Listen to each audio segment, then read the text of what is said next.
Just a pilot in his cockpit seated. Black leather on his ass, keep a hustler heated. Hello everybody and welcome to the channel. So I'm here with my Tesla Model 3. So this is just a standard long range Model 3. I paid $49,000 for it. The only option is blue. Otherwise it is a completely factory dual motor car. So you can tell the dual motor versus the performance because the performance will have a line up here. And it also has like a little wing and bigger brakes, different tire, different rims. But other than that, they're like really similar. But anyway, so the point is, this is a long range Model 3. It has a EPA rated range of 322 miles or so. But one thing to keep in mind, that 320 mile range or 22, whatever it is, that range is assuming that the car is charged to 100%, which Tesla recommends that you don't charge it to 100%. You charge it to like 90. You can go to 100 if you need that extra range, but it's better for the battery if you don't go to 100, which like 270 miles is plenty of range for most people, including me. So the benchmark for charging a Tesla typically is 90%. Some people go to 80%, but almost nobody goes to 100 because there's really not much reason to, and it just puts stress on your batteries. So with my Tesla, the biggest question I really get is, how do I charge it, and about the charging. And a lot of people are just, there's a lot of misconceptions about the charging of a Tesla. Just to make things clear, we drive the car anywhere from 20 to like, 100, 200 miles a day, depending on what's going on. Like everybody, sometimes it's just a little bit of driving, sometimes there's a lot of driving. But when charging a Tesla with 110, it's not really about how much you're driving the car, it's about how often you're charging the car. So when you're charging really slowly, you don't get a lot of range in a short amount of time. You charge anywhere from 2 to 5 miles per hour. And I'll explain what the miles per hour means in just a second. So what it's really about is how often you're not driving the car and how often you're charging it at home. So if you drive, 100 miles a day, but you're home for 12 hours a day, then during that 12 hours, you can charge at whatever it is going to be, 4 or 5 miles per hour. And that is plenty to make up your range. So it really just depends on how much you're driving it. And the other thing to keep in mind is it's like a gas tank. So it doesn't need a full charge every day. It can be low, and you can still, just kind of like your car can be a quarter tank and you can still drive it. So it doesn't have to be completely full. You got to look at the 110 charging as like a trickle charge. You're not adding a lot of range, but you just got to keep it on the charger. And as long as you keep it on the charger, it's really hard to use so much range that you're going to like deplete the battery and not have enough range to do your everyday driving. So let me explain what the 110 charging is and the different rates. And the different amperage that you charge at is going to depend on how good your circuit is. And that's really what's going to determine how quickly you can charge your car on your 110 outlet. So this is how I charge mine right here. This is just the standard Tesla charger. This is the one that it comes with. I bought this little bracket on Amazon, like 20 bucks. So all I use is this, is just plugged right into the wall. So what I'm gonna do right now is I'm gonna run an extension cord from that to inside the car so we can see the exact amount of wattage that the car is using. So this is what the charger uses on standby. It looks like we're using 2 watts just powering this little LED. So right now, this is how the charger works. Essentially, you get this little thing, you push the button, and it pops it open. There's a billion other ways to open this charge door. You can order it from the car, you can open it from the car, you can open it from the app, all kinds of stuff. And you see right now we are pulling 890 watts, so right about 900 watts. So with the Tesla, when you're charging with 110, the really nice thing that they do is they give you the option to adjust the amount of charging that you're giving it. You can go anywhere from the lowest, which is 5 amps, and you'll see the lowest at 5 amps is 577 watts. So the other thing you get is this is an aftermarket app, but there's like a cool little apps to show you what the car's doing. So this app shows me the car is at 77% charge, which is at 77%. And it has that little marker right there, which means it's going to charge only to 90%.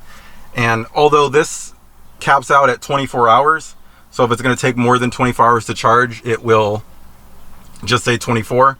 but this will tell you the exact number of hours or minutes, and it tells you it in real time. So right now at the lowest charge rate at 5 amps, which is, you know, right around 575 watts, that's the lowest you can charge your Tesla. So you need at minimum a circuit that has about 600 watts, 5 amps, and you can charge your Tesla.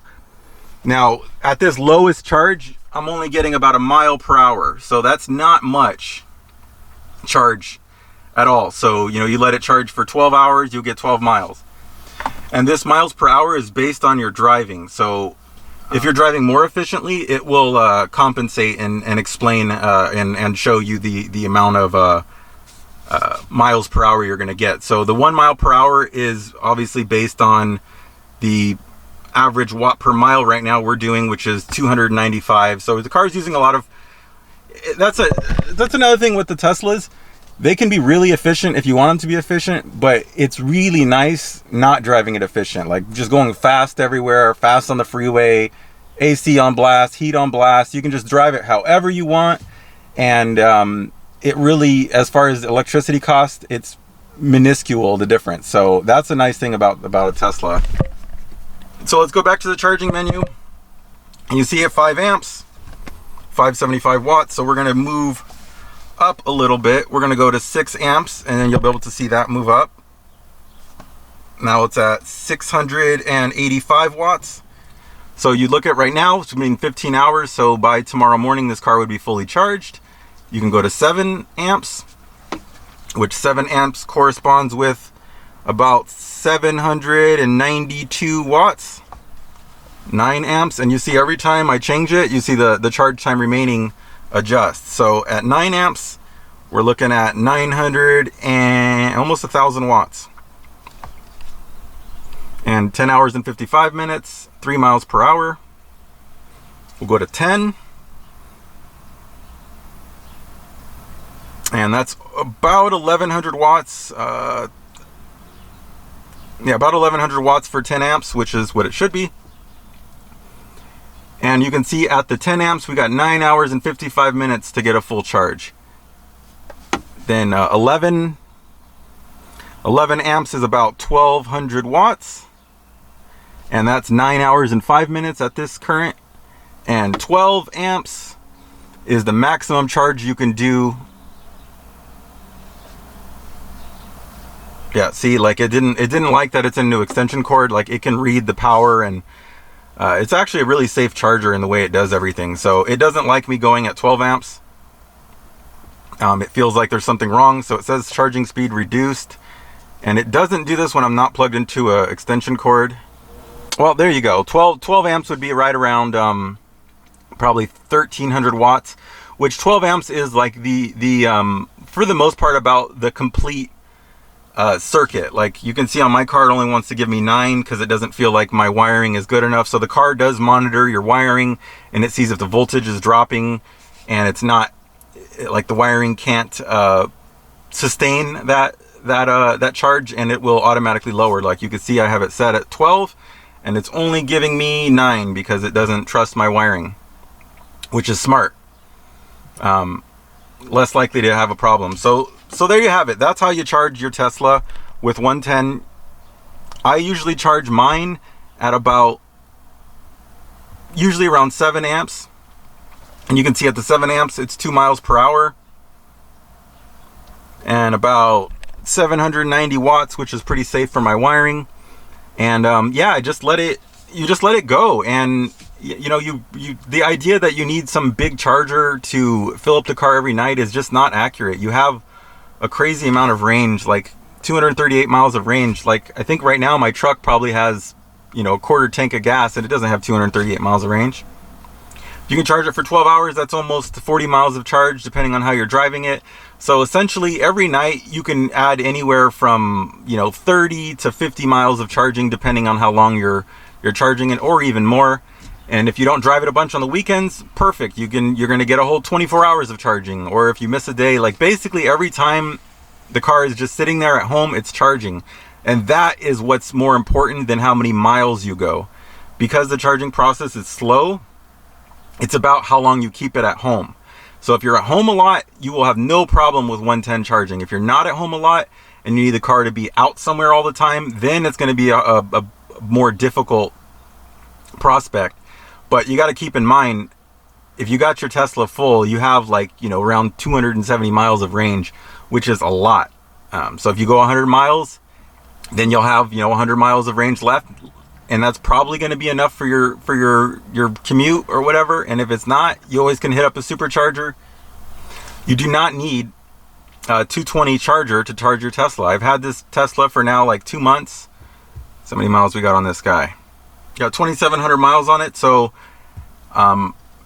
basically all the charging we've done, except for I took a trip to Dallas and stuff and I used the supercharger, but for the most part, all of the charging was done with just 110, and it has been plenty. We drive the car, we've driven it up to 200 miles plus in one day and brought it back with very low charge. By the next morning, it was plenty to continue the day. So again, if you want to get a Tesla and you think you need a 220 outlet, you probably don't. I mean, if you drive 50 miles a day, 40 miles a day, sometimes you drive more, sometimes you drive less, that's plenty.